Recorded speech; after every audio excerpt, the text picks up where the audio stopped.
Hello and welcome to the Fireplace podcast. This is episode 6 with our guest Evelyn. Disclaimer time. We're not financial advisors. We're amateur investors, winging it, trying to learn together and sharing the knowledge in a little project of financial education. We have a website and we have this podcast. Mike, over to you for the news. Thanks, Andy. So today we'll be following the usual format. We'll have a couple of news items. We'll have the interview with Evelyn, and we'll finish off with a couple of Q&A sections there. So to start the news, there's two things came up this week. One of them was the government have announced an increase on dividend tax for the next financial year.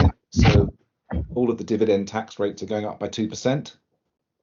Now that's not a big change, but it's a little nudge for some people who might be living off dividend income, and it's also going to affect people who've got their own businesses who are taking income out of their companies as a dividend. So it's kind of not good news for a lot of people. The other news, which is a bit better, is that Invesco have lowered the charges on one of the cheapest global trackers available. So their Invesco MSCI World ETF is now at a fee rate of 0.05%, which makes it very cheap indeed, and is quite tempting for people who are starting to invest and just want a very simple, cheap ETF that tracks the MSCI World Index. So yeah, those are the new news items. So over to you, Andy. Thanks, Mike. So I'd like to welcome our guest today. This is our friend Evelyn. Say hello, Ev. Hi, everybody. Nice to have you on here. Thank you. So you've come on to tell us your story. I should give some context to this. Our goal is not to have experts on as guests. It's to have members of our community so that people can see, hopefully, people in the same situation as them or similar and learn a little bit. We figure if we just chew through everyone's stories, a little bit will rub off and people will gradually increase their knowledge slightly. So in your case, Ev, you'd already built some wealth when you began to think about early retirement? Yeah, I began to think about early retirement about 4 years ago, and I'd built some wealth. That wealth I didn't see at the time as being enough for me to retire on. But having done some figures a few years back, I realized that I probably could have retired maybe 10 years earlier. Okay. Yeah. Was everything in a pension, or was there a whole mishmash of things going on? It was a miss. Yeah, I had quite a lot in pensions. I had some savings. I had some work shares that had done very, very well. I think I bought them about £4, and I think now they're maybe £180. So they've done exceptionally well. And at the time, I hadn't looked at any figures, and so wasn't really aware of doing something different with that money might allow me to retire at an earlier age. So I was financially independent, probably in my early 40s, I would say, but just wasn't really aware of it. Was there a moment when the penny suddenly dropped and you sort of thought, oh, hang on a minute, I could stop working? Or did it sort of gradually dawn on you?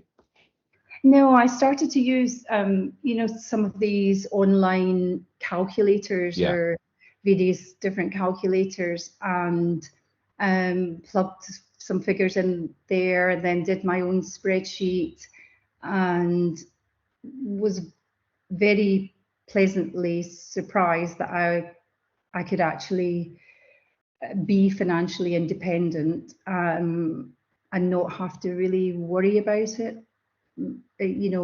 Funds in my 80s or 90s that I was going to have enough to keep me going. So what was the trigger? What drove you to seek early retirement? Were you stressed at work, or was it outside factors? No, to be honest, I had a really decent job in operations management for a company that I'd worked with. I think I was there for 8 years in total. And the job wasn't really stressful at all. I could have kept going, but my mum had died quite young in her 50s. One of my sisters died two now, died in their 50s, early 50s. But at the time that I decided to stop working, I'd looked after a friend who'd been ill for a year with cancer, and she was in her 50s, and she passed away, and I decided to take a year's sabbatical with the full intention of going back to work at that point. But it didn't work out that way. But I needed a year off after looking after her and just coming to terms with the people who'd passed, and having a bit of time on my own, to figure out what to do. Really, it was just a bit of a challenging time. I just decided to take this year's sabbatical, and I didn't go back. So it turns out you were accidentally retired. Yeah. Did you know when you took the sabbatical that you were already financially independent, or did that sort of arrive at the same time? I probably did the figures when I realised that I didn't really want to go back to work. That I didn't want to go back to doing what I was doing. That it didn't seem like the right thing to do. And also, I had another sister who was ill at that point, and there just wasn't the time to go back to work, really, and spend the remaining time she had with her. I think was the most important thing for me to do. Going back to work just didn't seem like it was the right decision.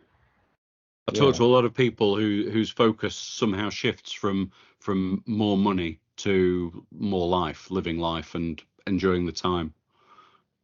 Sorry, Nick. Sorry, I was going to say, I think in Evelyn's case, it sounds like you were in a position where you wanted more life, and the priorities have quite clearly shifted. But one thing we discovered from a lot of people in our group is that if you give yourself a bit of time to have some time off and to get a bit of headspace, quite often getting that headspace then gives you a chance to kind of look at your finances and think, oh, well, actually, looked at it in the cold light of day, when I'm not looking at it, in a sort of last thing in the evening before I start work the next day. When you've got enough time to look at it gently over a long period, it generally looks better than you thought. And quite often people say, when I've looked at it like that, it looks better. Perhaps I can actually just stop work now. Yeah, and I think that's what's happened to me, in that I realise, I think when you're at work and you're just earning money and it's just coming in, I wasn't at the time looking at retirement. I wasn't thinking, how much money have I got? What am I going to live on, etc. I wasn't really thinking along those lines. I hadn't done the numbers. But when all of these things happened and I did look at the numbers, I wished I'd looked at them earlier. A lot earlier, because I just wasn't aware. I didn't have that awareness of, I think in your head, you think, I've got so much money, and if I spend that money, it'll only do me for 10 years or for 20 years or whatever it happens to be, and that's not going to be enough. But I think if you put your money in the right place and it's sitting in the right place, you realize that your money you're not going to just have this pile of money and you're going to spend it year on year. It's actually gaining over a period of time. because you've invested it in the right places. And I think that's the most important thing is, for me, I didn't have my money in the right places at the time I started to look at this. And when I did put it into the various different funds and that I chose for myself, I realised that I was in a much better position than I thought I was. Yeah, I mean, this sounds very familiar. Andy, I remember you were talking about some of your people you'd been coaching, and you had a kind of expression for this, didn't you, about giving your money a kind of health check? I talk about defragging your wealth, just like you used to defrag your hard drive. And I basically look at every pound and say, is that performing as well as it can do in terms of investment return? Is it as tax sheltered as it can be? You know, it was all about how do we optimize this? Yeah, and I think one thing that we found when we took various case studies, which we discussed in our group and elsewhere, was that people quite often had plenty of assets or plenty of money, but like you were saying, Evelyn, it was split across lots of different places, and there wasn't really any kind of plan or any kind of structure to it. But they'd been doing the right thing and putting money aside in their pension or putting it into savings or putting it somewhere else, but there wasn't any overarching plan as to what to do with it. And then at a certain point, the penny dropped and they said, well, hang on a minute, if I'm actually going to be living off this money, I need to have a proper structure and a proper plan. And I guess that's what you've come to now. Yeah, for sure. And I think it's one of those things that I worked in operations planning, and I think of myself as a planner, and yet I didn't plan my own, finances and, retirement, etc. I just hadn't looked at it. I think it's one of those things where you think, oh, I'm putting all this money in a pension, or I'm putting it in an ISA, or I'm putting it here, wherever you're putting it, and you just think it's there and it's taking care of itself. But actually, it doesn't take care of itself. You've got to do it. I think quite often people who work in my experience, people who work in banking are some of the worst at managing their own finances, because they compartmentalize things, and that's all work finance, and personal finance, that's completely different. That'll look after itself magically somehow. And I think there's a kind of education process where you have to start thinking of yourself as a business, really, and treating your own finances like you would somebody else's, or the ones that you're being paid to manage. Yeah, definitely. And I've got a couple of friends who are, or one was and one is an accountant. And I think it really surprised me that they don't look after their finances as well as they should. And it's one of those things where you try to have the conversation with them, and they don't want to have the conversation, and they haven't looked after their finances, and still are not looking after their finances in the way that you think maybe they should. And I think, oh, that surprises me, because they're accountants, so they would they would be doing. They just automatically think, oh, they'd be doing those things, and they don't.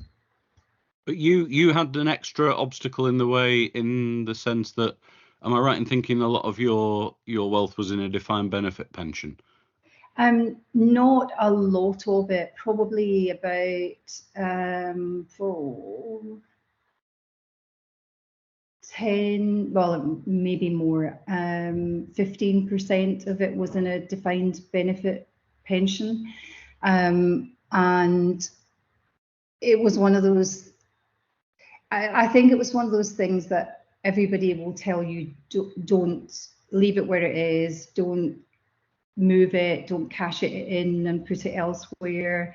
I'm one of those people who decided that I wanted to cash it in, and I wanted to move it into, with my other pensions, I wanted it to be part of it. So I decided to do that, which was challenging, but I thought it was the right thing to do, because I don't think I would have seen the benefits over the years of that pension. I just didn't feel that I would, based on my family history.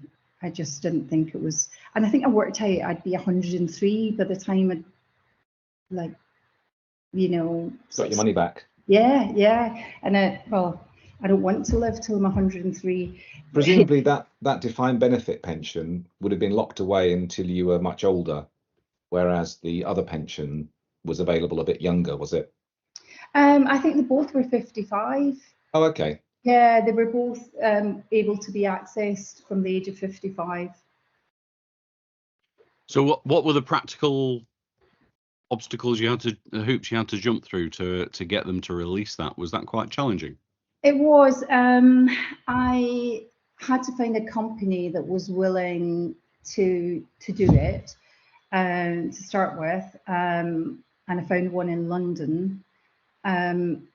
You have to fill in a lot of forms. You have to go through the insistent client basis of and evidence, everything, to make sure that you understand the risks that you're taking, the consequences of doing what you're doing. And it's not only the company that you're moving it from that you've got the issue with, it's the company that you want to move it to. And there's actually very few companies that will actually take a defined benefit pension on. There's very few, but there is. You can find financial advisors don't want to do it, a lot of them, and when you do find a financial advisor that will do it, the fees are usually very, very high. I think it's 3% on the first £500,000, or £5,500 minimum fee. I presume these guys are trying to indemnify themselves against later claims for poor advice or anything. Yeah, absolutely. And there's so many forms you have to fill in. There's you have to. I can't remember how long it takes. Say it's 12 weeks, but part of that process is making sure that they're covered and that you've answered all the questions. You filled out all the forms, and there's a lot of forms, and it basically is to say that they've given you the advice not to do it, and you've decided to do it anyway. Right. So the driver behind this was family history, and you're thinking, there's a strong chance I may not make old bones, so I want to enjoy this money a bit sooner. So does that mean you're going to be hitting the pension withdrawals quite hard? I have done.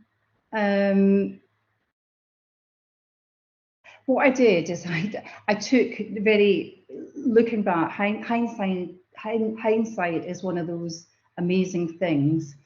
And looking back, I wouldn't have probably taken a large lump sum out of my pension. But at the time I did it, which would have been 4 years ago now, I used it to buy a building that I converted into a self-storage unit, and I thought that, well, that's the best place to take the money from, is this lump sum. Looking back, I wouldn't have done that. I would have kept that where it is and taken money from elsewhere, but that's what I did at the time. So yeah, I've probably taken a bit more of the pension than I should have, or looking back that I would have. But you've not gone and spent it in that scenario. You've invested it in a property, in a business. Yeah. But I think it would just have been better sort of staying where it is. It was basically. But it's quite an adventurous thing to do, to take the tax-free money out of your pension, and then, as Andy says, the boring thing to do would be to leave it to live off slowly. You could also reinvest it, or you could do what you do, which is to then use that as effectively seed money for a business enterprise, and then use it to start funding a completely separate business with the aim of presumably getting an income from that. Yeah, and it worked. It worked really well. I sold the business in October last year, and it was good. I just really didn't want. I really wanted to have more time um, for myself and doing the things that I want to do, and not have to worry about a business in the background. Even though I wasn't doing an awful lot, I just didn't want to have it anymore. But yeah, it was good whilst I had it in those few years. And I felt as if it was giving me something to do, and that I wasn't just, retired and not doing much on a day-to-day basis. Did it sort of scratch your entrepreneurial itch, so to speak, and give you a chance to run something yourself? Yeah, it did in the beginning, and until it didn't have the same pull anymore. So once it was up and Yeah. running and it was doing what it was doing, I didn't. It was boring. I guess it was just there, and it was boring, and it's and at time of the year, it's like, oh, it's time to do the tax again, and oh, that it's just a thing I wasn't really paying much attention to in the end. But in the beginning, it was exciting to do something different and something new. All the fun is in setting these things up, isn't it? And then after year 3, year 4, it's quite tedious. I've been Yeah, the same. I've been self-employed almost all my life, and setting things up is wonderful. Unfortunately, Yeah. you have to have the staying power to make big money at things. yeah, that's true. But Yeah. yeah, that wasn't really. It was one of these things that somebody had sent me a message saying, do you don't fancy, buying this with me?" And it was a building, and the person needed some storage for their own business, and I just thought, oh, why not? Let's do it. Yeah. I'm dangerous in exactly that same way. It does sound quite fun. It I mean, was. I'm a big fan, a big advocate of coasting. I mean, having something to do in the first years of retirement stops you being adrift, doesn't it? It gives you a focus without having to be at work all day long. Yeah, I think one of the things is for many people, I read on Facebook and different, social media sites that some people really struggle with the not having that daily structure, not getting up at a certain time, going to work, etc. For me, that went quite quickly. There was a period of time where I'd listen to people's issues that were having at work, and in my mind, I'd be thinking, oh, oh, that's exciting. I'd love to get in there and be doing that and changing it and fixing these things in your head, and it's sort of going.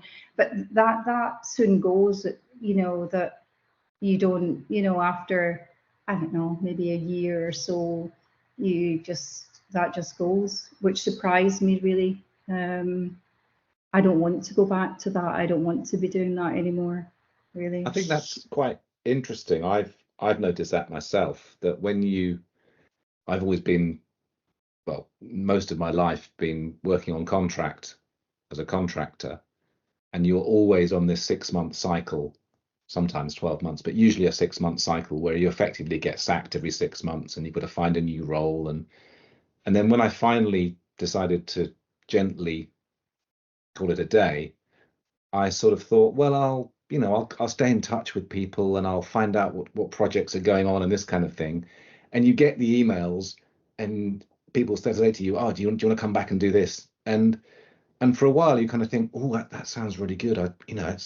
The money's quite good. It's not too tough. It's quite a nice team.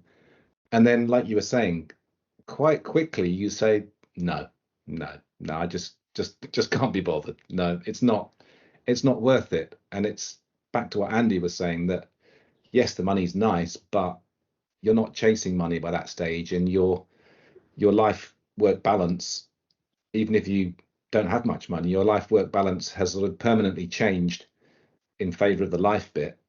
And even if someone offers you quite a bit of money, you just say, well, actually, I'm quite happy doing what I'm doing. Yeah, definitely. And I think you don't know what that looks like until you've taken the step to do it, really. I think so often people, they think, oh, just another year. I've got a friend now who can easily retire, and he's saying, oh, just, maybe next spring, just another year. And I'm thinking, why?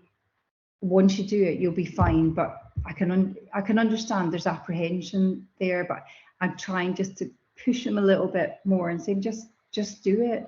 That year it's massive when you get to our age. That year it's so precious. Yeah. And I just want them to have it, because you just don't know what's around the corner. So what now does your early retirement look like? How do you spend your days, weeks and months? I travel a lot. I'm Scottish, if nobody picked up that accent. And my family I've still got 2 sisters and nieces and nephews and lots of friends in Scotland. And so I spend a bit of time there. I've got a little place in Italy. I spend a good bit of time there. I've got a son who decides to go and live in Australia for 2 years. He's back at the minute, but he's going to live in Canada now. So he's waiting on his visa. So I'm sort of chasing him around the world to spend time with him. So yeah, I just like doing run-of-the-mill things, like, getting up in the morning, opening the doors and getting into the garden and pottering around and having slow mornings, reading, spending time with friends. I go to the gym quite a bit, so I enjoy that. I love long walks. The pace is slower, and there's just not the stress there anymore. One of the things I notice, having retired in the last few years, is I hadn't realised how much everyone else is in a rush. Whenever you go somewhere, you see people driving, you see people in the supermarket, you see people on the street. Everyone seems to be in a rush to get somewhere, and it's nice. One of the biggest luxuries, I think, is not being in a rush and just stopping and saying, well, I've got nothing to do today. I'll just stop right here and have a coffee and watch the world go by. Yeah.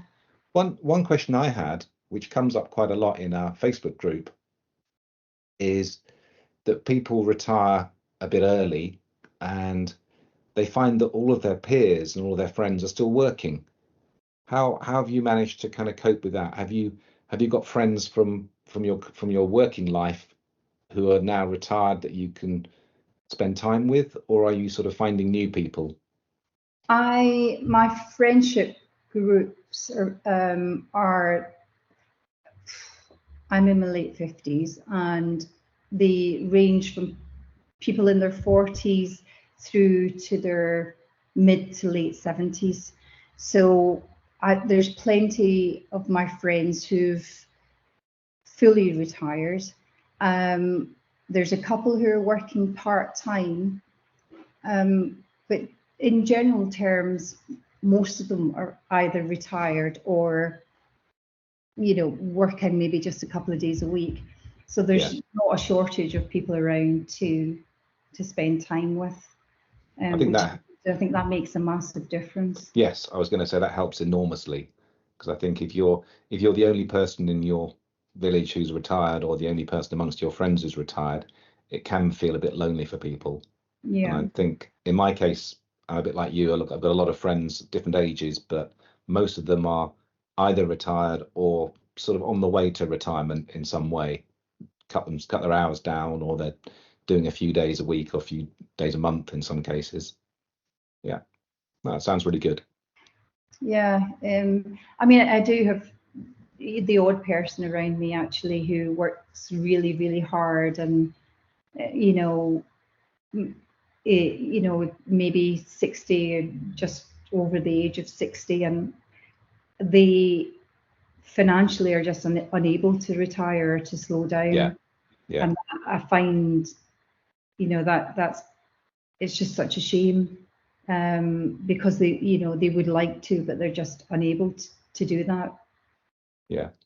So from the perspective that you've reached now on work and life balance and everything, have you got any other goals that you want to address? I mean, are you looking at, I need to indoctrinate my son in the joys of financial independence, or things like that? Constantly doing that, Andy. My son and my niece.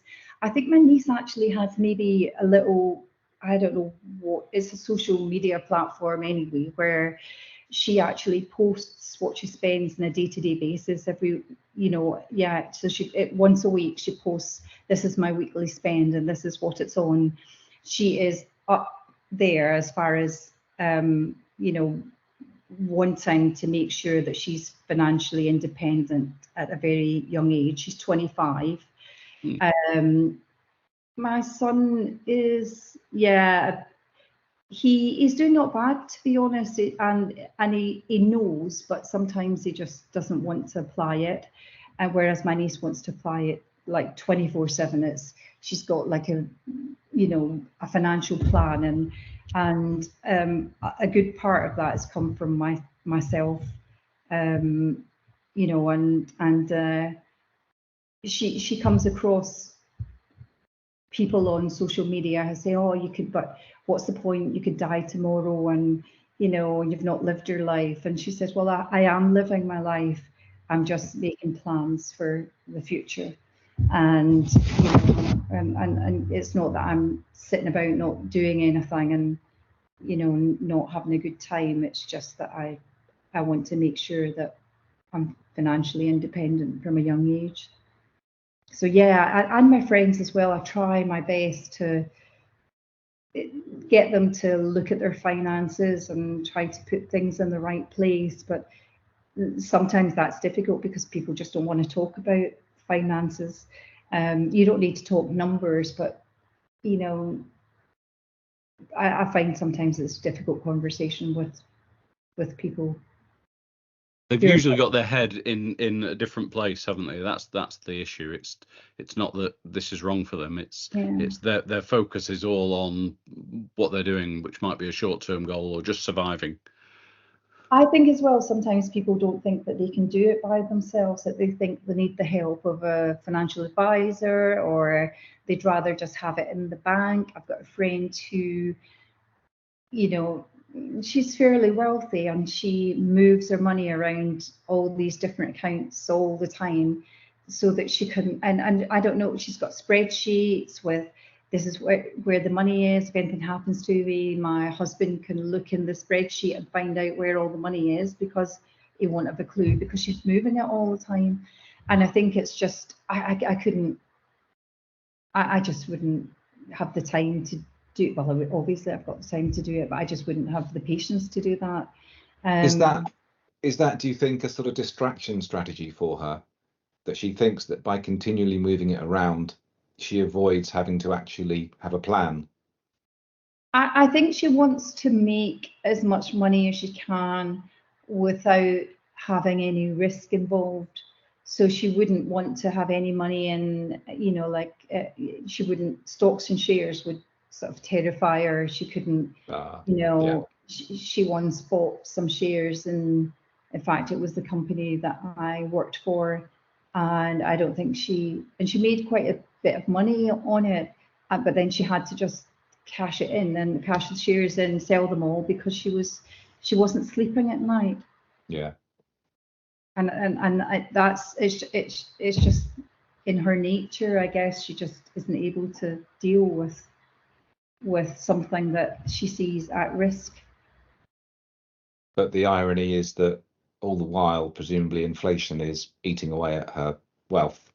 Yeah, and I tried to explain that to her. She said, she's saying, oh, I've moved it to this, moved money to this account, and it's a good percentage. And I said, well, after inflation, that percentage, is being, you're eating that away. And she just looked at me blankly, and she smiled and said, well, my money's safe. Yeah. Well, it's my money safe with, and I said, well, I feel mine's is too. I think there's an episode, Andy, on inflation, isn't there, at some point? I don't know if we're preaching to the choir here, though. Our audience probably grasp that already, don't they? I think they do, but we do bump into a lot of people who think that having their money somewhere safe, like a savings account, is as safe as it can be, which isn't always quite true over the long term. Yeah, I think we need to look at, we can focus on the opportunity cost of cash. Yeah, absolutely. Yeah. Ev, thanks for coming on and being our guest. You're welcome. I think that's covered everything that I wanted to ask about. Is there anything that we've missed that we need to chew over? No, all good. Don't think there's nothing from my side. No, I think that's been really helpful. Thanks very much, Ev, and we've covered a lot of ground there. Yeah, thanks for having me, guys. Super. So let's wrap up this episode with we've just got a couple of Q&A items that we were going to go through, haven't we, Mike? Yes. So we asked people for some Q&A items in our Facebook group, and a couple that came up, one of them is relevant to our news today, was, should I be investing in assets that pay a dividend, like my parents used to? What do you mean used to? Mine still do. Yes, it's easy to get wrapped up in the allure of that dividend coming out a couple of times a year, and it feels like it's you being paid your wages, and it comes at no cost because you haven't had to sell any shares. Yeah, I think dividends used to be seen as a reliable way of making an income from shares, but I think now there are so many platforms that will automatically sell shares for you or generate an income in all sorts of different ways. The idea of narrowing down your choice of companies to the ones that pay big dividends is probably going to be a bit risky in the long term. It's a bit like that inflation issue. It involves a mindset shift that you've got to become comfortable and say, well, okay, I've decided I'm happy eating 4% of my wealth every year, and that will be sustainable because this has been invested well. And you need to get over that mental hurdle of, well, I don't really care whether it comes from dividends or sale of shares and units. Yeah, I think a lot of people don't realize that there's no magic involved. All you do is you buy lots of shares, and then when you retire, you start selling them. And there's no magic money tree. There's no magic income that generates itself. It's up to you to sell some stuff to generate the income. The other question we had, which comes back to something we talked about a few weeks ago, was, can I stay on one of these free platforms forever? The landscape is changing, isn't it? A year ago, I would have said no chance. I would have said the free platforms are great as a place to start, but they're very limited in their functionality. And as soon as you wanted things like pension drawdown tools, then you do need to look elsewhere. Increasingly, they're having this fight. It feels like it's they're trying to grab their chunk of the market and compete quite hard against each other, the free platforms, in what they can add on in functions. Yeah, so we're seeing the traditional free platforms used to be kind of bargain basement, as I see them, but they're now starting to add on all the features gradually that the more expensive platforms offer, and I think they're becoming much more of genuine competition, and hopefully they should lead to the more expensive platforms getting cheaper. Competition's always good. I don't think it's at a point where I'm going to consider switching away from my full service platform yet. Me neither, but I think for new investors particularly, having no fees, and especially with something like the fund we mentioned in the news with a very, very low fee, that's a very good way to start, and it's a very good way of keeping your money. Well, keeping your costs low is basically the only free ride in investing, isn't it? If you can give yourself that advantage, you're definitely ahead, whereas investment returns are uncertain. Yeah, exactly. Yeah, I think that concludes our episode. Thanks very much to Ev for coming along, and I think all we've got left to say really is to make sure you subscribe to our channel, and if you like this one, give us a like. Anything else to add, Andy? You can find our web address in the description. That's about all. Well, Well, thanks very much, everyone, for listening. Look forward to talking to you soon. Thanks. Bye-bye. You.